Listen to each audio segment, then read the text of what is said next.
April 7th, 1945. The East China Sea is calm at dawn, a wide sheet of gray steel under a low spring sky. Somewhere beyond the horizon, American carrier aircraft are already warming their engines, and cutting through the water below, burning fuel it cannot afford to lose, sails the largest battleship ever built, Yamato. 72,000 tons of armor and artillery, 9 18.1-inch guns capable of hurling shells weighing more than a small car over 20 miles, a floating fortress designed to decide the fate of empires in a single thunderous exchange. On board are 3,332 officers and sailors. Most of them know they are not coming back. This mission has a name, Operation Ten-Go. Officially, it is a sortie to defend Okinawa from the American invasion. Unofficially, it is a one-way voyage.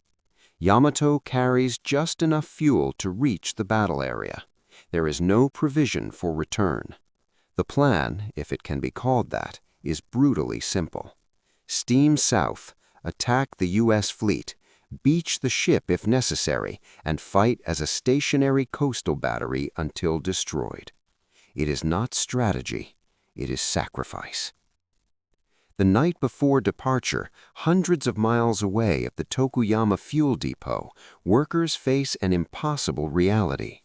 The Imperial Japanese Navy, the same Navy that once ranged from Pearl Harbor to the Indian Ocean, does not have enough fuel to send its final flagship to sea. Storage tanks that once held millions of barrels now echo hollow. Orders from the Naval General Staff are clear: conserve what little remains for homeland defense. But the workers at Tokuyama disobey. They climb down into nearly empty tanks, thick with fumes. They lower pumps into sludge and residue. They scrape, siphon, and drain every last usable drop of heavy oil they can find. It is dangerous work. The vapors alone could suffocate them. Yet through the night they labor in silence, pulling up what amounts to the dregs of an empire. By dawn, they have gathered just enough fuel to fill Yamato's bunkers for a one-way run.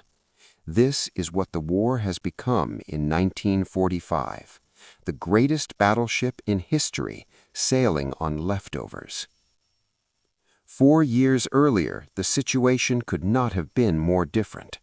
In late 1941, Japan possessed roughly 50 million barrels of oil in reserve. Military planners estimated that even under heavy operations, the empire could fight for about 18 months before shortages became critical. The solution, they believed, was speed. Strike hard, seize the oil fields of Southeast Asia, force the United States to negotiate before American industry could fully mobilize. Instead, by the spring of 1945, the Imperial Japanese Navy is rationing drops. As Yamato pushes south on April 7th, she is not alone. A light cruiser and 8 destroyers escort her, their wakes thin and fragile against the vast Pacific. There is no air cover. Japan no longer has the fuel to train sufficient carrier pilots, nor the carriers to spare. American submarines and reconnaissance aircraft have already detected the task force. Radio silence cannot hide a ship that displaces more water than a small island. By mid-morning, American carrier planes are in the air, hundreds of them, fighters, dive bombers, torpedo bombers. They come in waves. At approximately 12:30 p.m., the first attacks begin. Yamato's anti-aircraft guns erupt, filling the sky with black bursts of flak. The ship twists at flank speed, trying to comb torpedo tracks. Near misses throw up towering columns of water that crash down across the deck. Then the first torpedo strikes, slamming into her port side. The explosion shudders through compartments below the waterline. Minutes later, another hit, and another. Bombs punch through the deck armor, detonating inside. Fires spread. Damage control teams fight to contain flooding, counter-flooding starboard compartments to keep the ship upright. But every corrective action reduces speed. Every minute brings more aircraft. Within 2 hours, Yamato is mortally wounded. She lists heavily to port, her massive guns tilting at unnatural angles. Internal bulkheads buckle. Ammunition magazines grow unstable as fires rage out of control. Shortly after 2:20 p.m., the order is given to abandon ship. It is too late for most. At approximately 2:23 p.m., Yamato capsizes. Seconds later, her forward magazines detonate in a cataclysmic explosion. The blast is so powerful it is seen from miles away. A mushrooming column of smoke climbs thousands of feet into the sky. Shock waves ripple across the sea. When the water settles, the largest battleship ever constructed is gone. Of the 3,332 men who sailed that morning, only 269 survive. With Yamato's sinking, the Imperial Japanese Navy effectively ceases to function as an offensive force. There are ships still afloat, submarines still hiding, but no fuel to move them in meaningful numbers, no capacity for sustained operations. The once dominant fleet that shocked the world at Pearl Harbor now cannot send a single major unit to sea without scraping the bottom of storage tanks. How does this happen? How does a nation that launched the largest carrier strike force in history, that swept across the Pacific in a matter of months, end up sending its greatest warship on a suicide mission powered by the last fumes of its reserves? The answer is not found solely in the skies over Okinawa or in the bravery of the men aboard Yamato. It lies in numbers, in barrels counted and miscounted, in shipping tonnage underestimated, in industrial output misjudged, in a war plan built on assumptions that did not survive contact with reality. On April 7, 1945, the world witnesses the physical destruction of a battleship, but the true story begins years earlier, in spreadsheets and staff meetings, in fuel consumption charts and optimistic projections. By the time Yamato sails, the outcome is already written, not in fire, but in arithmetic. The empire does not get defeated in a single afternoon. It simply runs out. December 1941. In a quiet room inside the Naval General Staff in Tokyo, officers lean over charts covered not with battle plans, but with numbers. Columns of oil reserves, monthly burn rates, shipping capacity, replacement estimates. The debate is not about courage or firepower. It is about time. Japan's war begins not with a bomb, but with an embargo. In the summer of 1941, after Japan moves deeper into French Indochina, the United States freezes Japanese assets and cuts off oil exports. Overnight, the empire loses roughly 80% of its imported petroleum.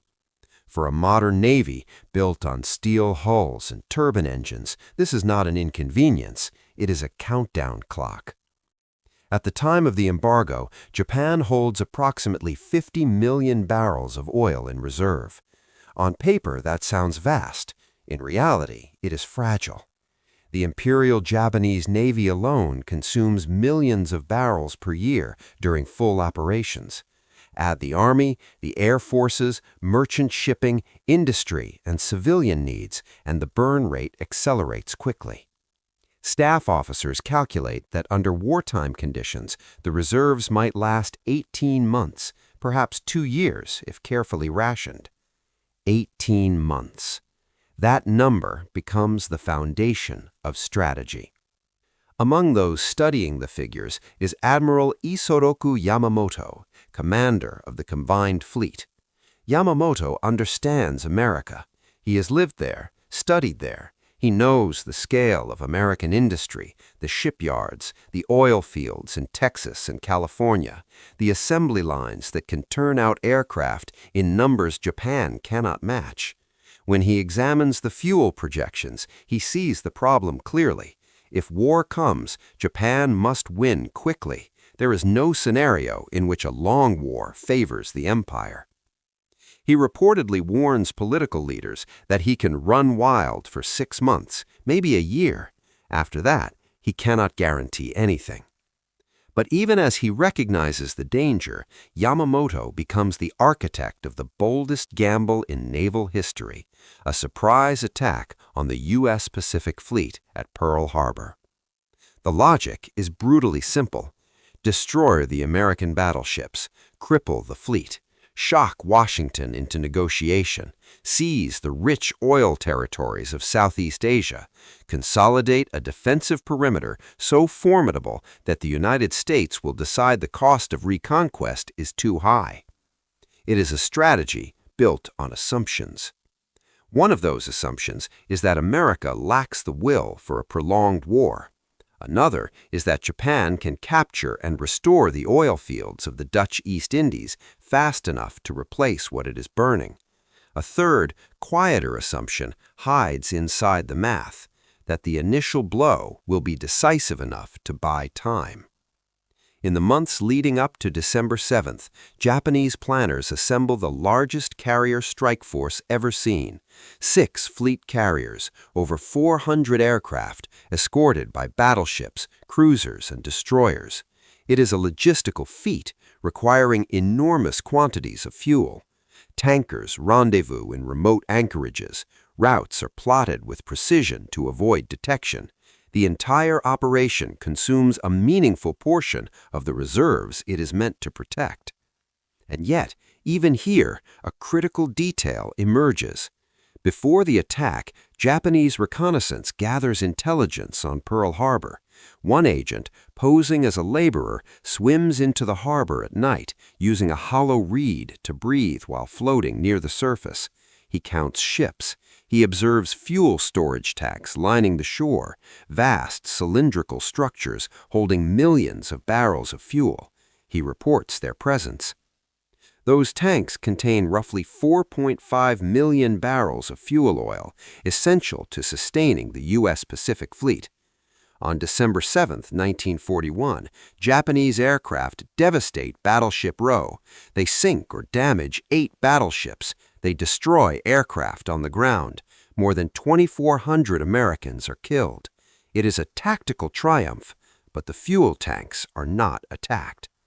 Whether through oversight, target prioritization, or simple focus on ships, the storage facilities remain intact. The dry docks are largely spared. The submarine base is untouched. The industrial infrastructure that allows the Pacific Fleet to recover survives the raid. In Tokyo, celebrations erupt. The gamble appears to have paid off. Across Asia and the Pacific, Japanese forces surge forward. Malaya, Singapore, the Philippines, Hong Kong, the Dutch East Indies. The empire expands at breathtaking speed. Within months, it controls territories containing some of the richest oil fields on Earth. For a brief moment, it seems the math might work. But beneath the victories, the numbers have not changed. Every carrier sortie burns thousands of tons of fuel. Every convoy requires escorts. Every new perimeter island demands resupply. The empire has grown, but so has its logistical burden. And in Washington, the effect of Pearl Harbor is not negotiation, but mobilization. The United States Congress declares war almost unanimously. American industry shifts to total war production. Shipyards operate around the clock. Oil flows freely from domestic wells. Tankers move unmolested across the Atlantic and Pacific. The industrial equation that Yamamoto feared begins to take shape. By early 1942, Japan still holds the initiative. The stunning raid into the Indian Ocean, the fall of Singapore, the early carrier battles all reinforce the image of unstoppable momentum. Yet even in these months of triumph, fuel planners continue their calculations. The 18-month window is still ticking. Then comes Midway. In June 1942, Japan attempts to lure the remaining American carriers into a decisive battle. Instead, 4 Japanese fleet carriers are lost in a single day. Beyond the catastrophic loss of experienced pilots and aircraft, something else happens. The empire loses irreplaceable capital ships that required enormous resources to build and operate. Replacing them will demand more steel, more labor, more fuel for training and deployment. The war is no longer a sprint, it is becoming a marathon. And Japan was never equipped for distance. The first fatal miscalculation was not tactical, it was mathematical. The assumption that a sharp, violent shock would force a negotiated peace underestimated the political and industrial response of the United States. The assumption that 18 months was enough time to secure and stabilize new oil supplies ignored the chaos of war. The assumption that early victories equaled strategic security masked the reality that consumption was outrunning replacement. By the end of 1942, the empire is still vast. Its flag flies over resource-rich territories, but the clock has not stopped. Every battle, every patrol, every convoy escort quietly drains the reserves that cannot be replenished fast enough. In 1941, Japan did not enter the war blind. Its leaders saw the numbers, they understood the risks, but they believed speed, surprise, and spirit could bend arithmetic to their will. They were wrong. The bombs at Pearl Harbor marked the beginning of open conflict, but the real turning point may have been far less visible, a set of fuel projections that assumed America would break before the barrels ran dry. Instead, America accelerated. And somewhere in those early calculations, inside that 18-month window, the fate of Yamato and thousands of sailors yet to board her was already sealed. January 1942. Japanese forces are advancing in every direction. Malaya is collapsing. Singapore, the so-called Gibraltar of the East, will fall within weeks. The Philippines are surrounded. Across the map of Southeast Asia, red arrows move with stunning speed toward one objective that matters more than any city or fortress: oil. If the war began with a countdown clock, this is the attempt to reset it. The Dutch East Indies, modern Indonesia, contain some of the richest petroleum reserves in the world. Fields at Tarakan, Balikpapan, and Palembang have supplied global markets for decades. For Japanese planners staring at dwindling reserves back home, these fields are not just resources, they are salvation. Capture them intact, restore production quickly, and the empire can fuel its fleets, aircraft, and factories for years. On paper, the solution seems simple. Seize the wells, replace lost American imports with Asian supply. Problem solved. Reality is less cooperative. As Japanese invasion forces approach, Dutch engineers carry out a final act of denial. They sabotage what they cannot defend. Wells are blown with dynamite, refineries are set ablaze, storage tanks are ruptured, pipelines are shattered. At Palembang, demolition charges rip through critical infrastructure. Columns of black smoke rise over facilities that took decades to build. The message is clear. If Japan wants this oil, it will inherit ruins. When Japanese troops secure the fields, they find twisted steel and charred machinery. Pumps are wrecked, control systems destroyed. Skilled European technicians are gone. Evacuated, captured, were dead. The conquerors now face a problem they had not fully calculated. Oil in the ground is useless without functioning wells, refineries, spare parts, and trained specialists to operate them. Repair begins immediately. Japanese engineers work frantically to restore production.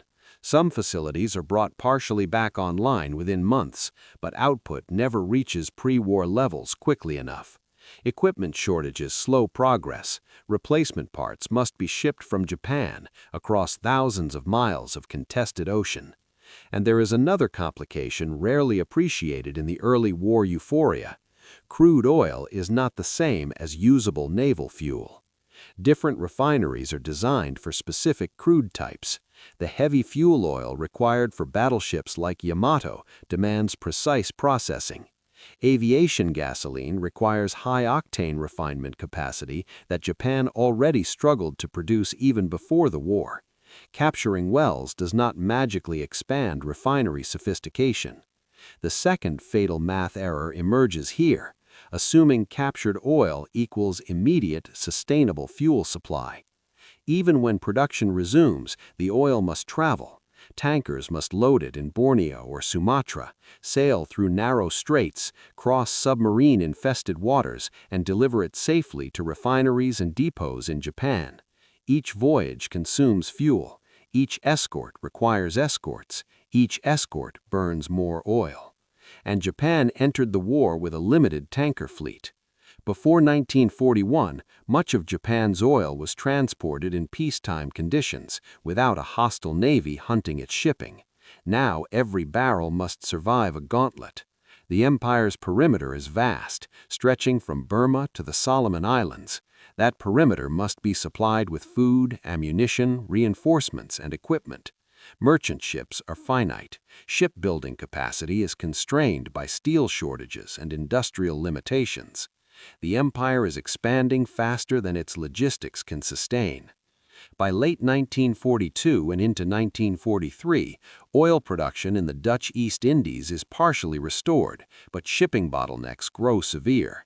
Tankers wait for escorts that are unavailable. Convoys are delayed. Mechanical failures increase as maintenance cycles are shortened. Every torpedoed ship represents not only lost tonnage, but lost fuel that can never be replaced quickly enough. And Japanese reprisals follow acts of sabotage. Local workers and suspected collaborators face harsh punishment. Executions occur in areas where resistance or destruction slowed restoration efforts. Fear becomes another tool of control. Yet fear cannot rebuild refineries faster. It cannot conjure spare parts. It cannot train engineers overnight. The numbers refuse to cooperate.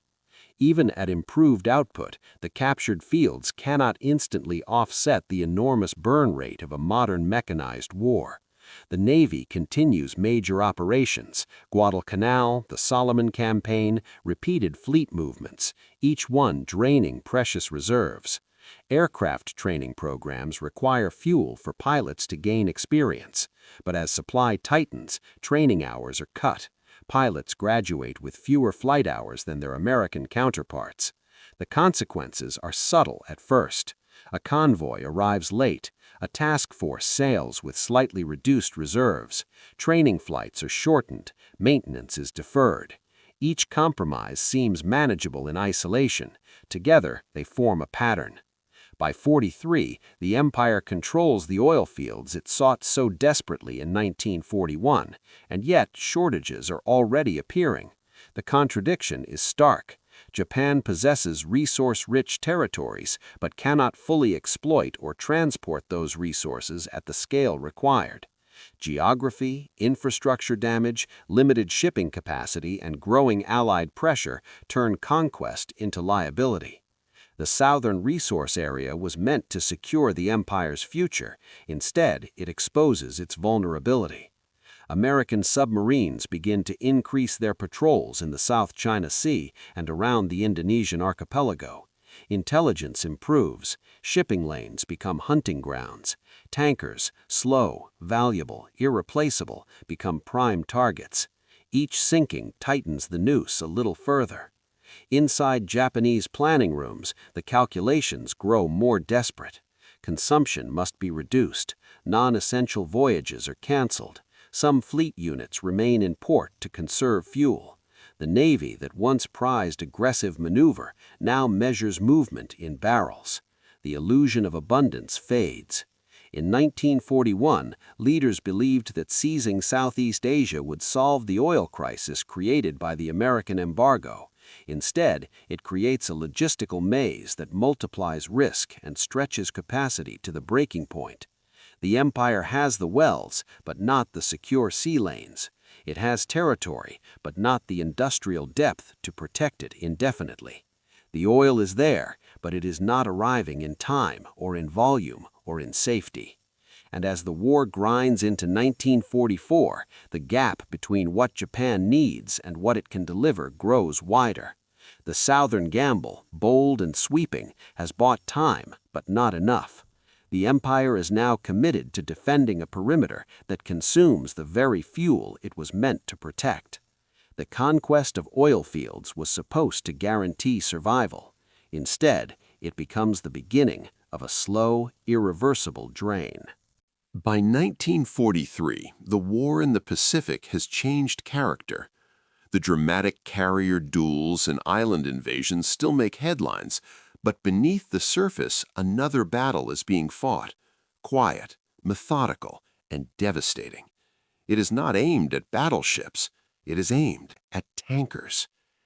In Washington, American code breakers have been reading large portions of Japanese naval communications since early in the war. Through breakthroughs in cryptanalysis of the Japanese naval code, U.S. intelligence gains insight into convoy schedules, shipping routes, and fuel movements.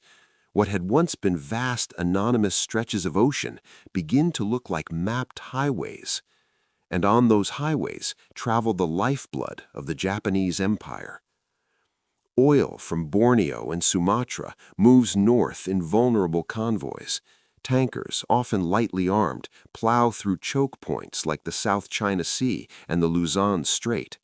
Escort ships are in short supply. Radar is limited. Anti-submarine tactics are underdeveloped compared to those of the Allies. American submarines exploit every weakness. Early in the war, U.S. submarine performance is inconsistent.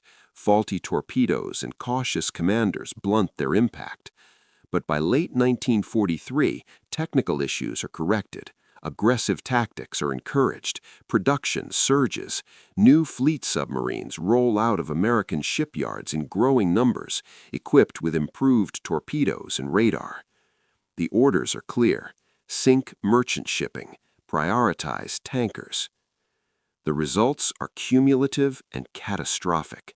One by one, Japanese oil carriers disappear beneath the waves. A torpedo slams into a fully loaded tanker, flames erupt, thousands of barrels of precious fuel ignite and spread across the sea in burning slicks.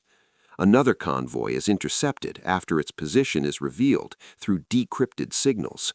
Another gap opens in the shipping network. By 1944, American submarines are sinking Japanese merchant vessels at a staggering rate. Ultimately, more than half of Japan's pre-war merchant fleet will be destroyed, around 56%. Among the most devastating losses are oil tankers, which cannot be replaced quickly enough. Japan's shipbuilding capacity simply cannot keep pace with the attrition. Every tanker lost is more than steel and crew. It is fuel that will never reach refineries. It is training flights that will never occur. It is a fleet exercise canceled. It is a carrier air group that will never gain experience. The strangulation is not dramatic. It is arithmetic.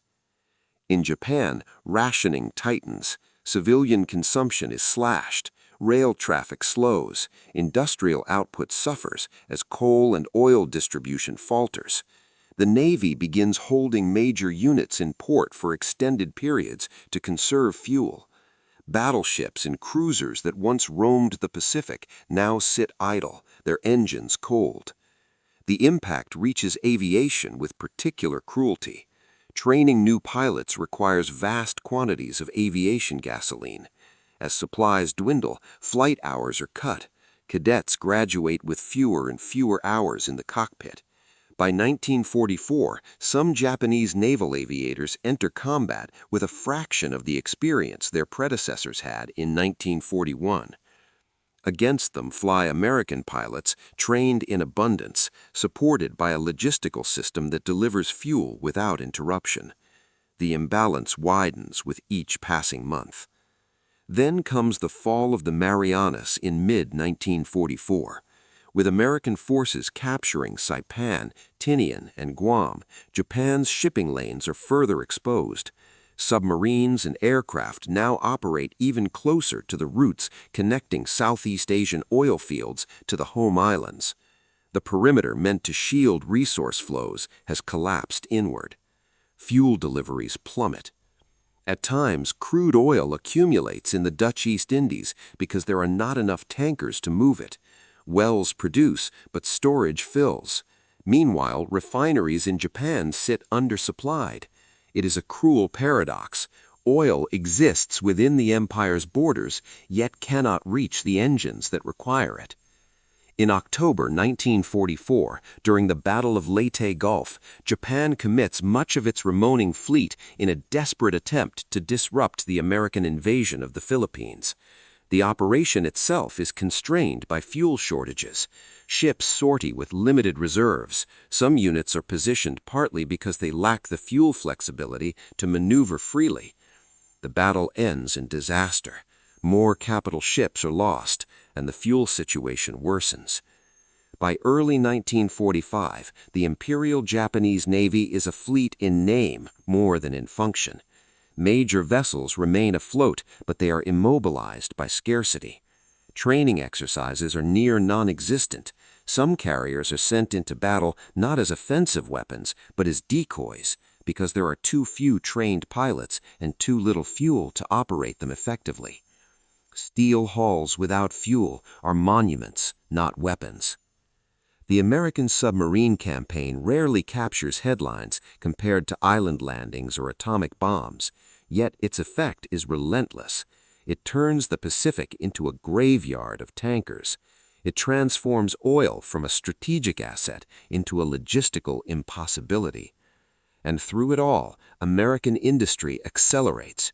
Shipyards launch vessels at unprecedented speed. Oil production in the United States dwarfs anything Japan can access. While Japan counts remaining barrels, the United States measures output in oceans. By the time 1945 arrives, the outcome is no longer in doubt. Japan's fleet cannot maneuver at scale. Aircraft lack sufficient training and fuel. Merchant shipping is shattered. The empire's vast territories are fragmented by interdicted sea lanes. The third fatal miscalculation has fully revealed itself, underestimating the industrial and technological capacity of the United States, not just to fight, but to strangle. When Yamato sails in April 1945, she does so in a world shaped by this silent campaign.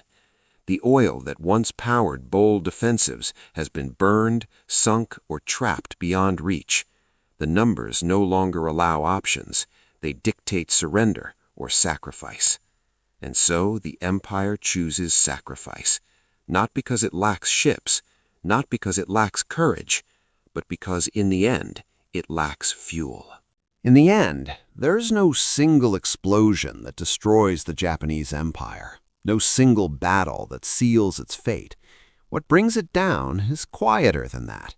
It is written in ledgers, in shipping manifests, in monthly fuel consumption reports stamped urgent and passed up chains of command. By 1945, the outcome is visible in stark numbers. In 1941, Japan begins the war with roughly 50 million barrels of oil in reserve. It calculates that with careful management, it can sustain major operations for perhaps 18 months. That estimate becomes the invisible foundation beneath every bold decision that follows. Strike Pearl Harbor, seize Southeast Asia, build a defensive perimeter, force negotiation before reserves run dry. But the math contains three critical errors. The first is time. Japanese leaders assume the United States will seek compromise after a series of sharp defeats. They believe that a shocked and bloodied America will calculate costs and choose settlement over prolonged war. What they fail to account for is political resolve. Pearl Harbor does not divide the United States, it unifies it. Industrial mobilization begins at a scale Japan never imagined possible. Shipyards multiply output. Aircraft production surges into the tens of thousands per year. Oil flows freely from domestic wells untouched by enemy attack. The 18-month window becomes meaningless when the opponent is accelerating instead of hesitating. The second error is logistics. Capturing oil fields in the Dutch East Indies appears on a map to solve the embargo crisis, but oil in the ground is not fuel in the bunker. Wells must be repaired, refineries rebuilt, tankers assembled, convoys escorted across thousands of miles of open ocean. Every step consumes resources, every mile sailed burns fuel, and every tanker lost erases months of production. The empire expands faster than its infrastructure can support. Supply lines stretch thin, merchant shipping proves insufficient. Even when production resumes, transportation becomes the bottleneck. Oil accumulates far from where it is needed. Shortages appear not because the resource is absent, but because the system cannot deliver it. The third error is industry. Japan underestimates America's ability to replace losses and overestimates its own. When 4 carriers sink at Midway, they are not simply ships lost in battle. They are irreplaceable concentrations of trained pilots, mechanics, deck crews, and years of construction time. When tankers are torpedoed in 1943 and 1944, Japan cannot build new ones quickly enough. Steel, engines, skilled labor, all are limited. Meanwhile, American submarines tighten the noose. More than half of Japan's merchant fleet disappears beneath the waves. Tankers become prime targets. Oil deliveries fall month after month. By late 1944, fuel imports to the home islands have collapsed to a fraction of what the Navy requires for sustained operations. Inside planning rooms in Tokyo, officers continue to calculate. Some accounts describe a staff officer obsessively reworking fuel projections late into the night, incense smoke curling through the air, uniforms set aside in the oppressive heat. The numbers never improve, they only shrink. Training hours for pilots are slashed, fleet exercises are curtailed, ships remain anchored to conserve what little remains. The once proud combined fleet becomes a fleet in waiting, waiting for fuel that does not arrive. By early 1945, the situation is beyond recovery. Refineries have been bombed, shipping lanes are severed, stockpiles are nearly exhausted. Even moving existing fuel between depots becomes dangerous under constant air attack. Strategic options narrow to symbolic gestures. Operation Tengo is one such gesture. When Yamato sails in April 1945, she represents the physical embodiment of Japan's naval ambition. The largest battleship ever constructed, built at immense cost, designed for decisive fleet engagements that never truly materialized. Yet she sails on a one-way mission, fueled by the scraped remnants of storage tanks at Tokuyama. The final voyage is not merely a military operation, it is an accounting statement. Of 3,332 men aboard, 269 survived. The explosion that ends Yamato's life is visible for miles, but long before the magazines detonate, the Empire's fate has already been determined. The fleet has no fuel left for maneuver warfare. Aircraft cannot train at necessary levels. Merchant shipping cannot sustain supply. Industrial output cannot reverse the imbalance. The war is decided not only by bombs and torpedoes, but by production curves and consumption rates. In 1941, Japan gambles that speed will outrun arithmetic, that boldness will compress time, that early victories will force a political outcome before material realities assert themselves. It is a wager made under pressure, shaped by embargo and ambition. But arithmetic is patient. Every sortie burns fuel. Every convoy risks loss. Every month without decisive victory shifts the balance further. By the time American forces close in on the home islands, Japan is not merely outgunned, it is outsupplied. The empire that once launched the largest carrier strike force in history ends the war unable to send a single major ship to sea without sacrificing it. When we look back at April 9, 1945, the smoke rising over the East China Sea, the wreckage of Yamato sinking into darkness, we are witnessing the final line of a calculation that began years earlier. One miscalculation in 1941 did not destroy Japan overnight. It simply locked the empire into a trajectory where every victory consumed the fuel needed for the next, where expansion increased vulnerability, where time favored the enemy. The bombs, the battles, the heroism and tragedy, all of it unfolded inside the boundaries set by those early numbers. In the end, the empire did not collapse because it lacked bravery or ships. It collapsed because it ran out of time, and then it ran out of fuel.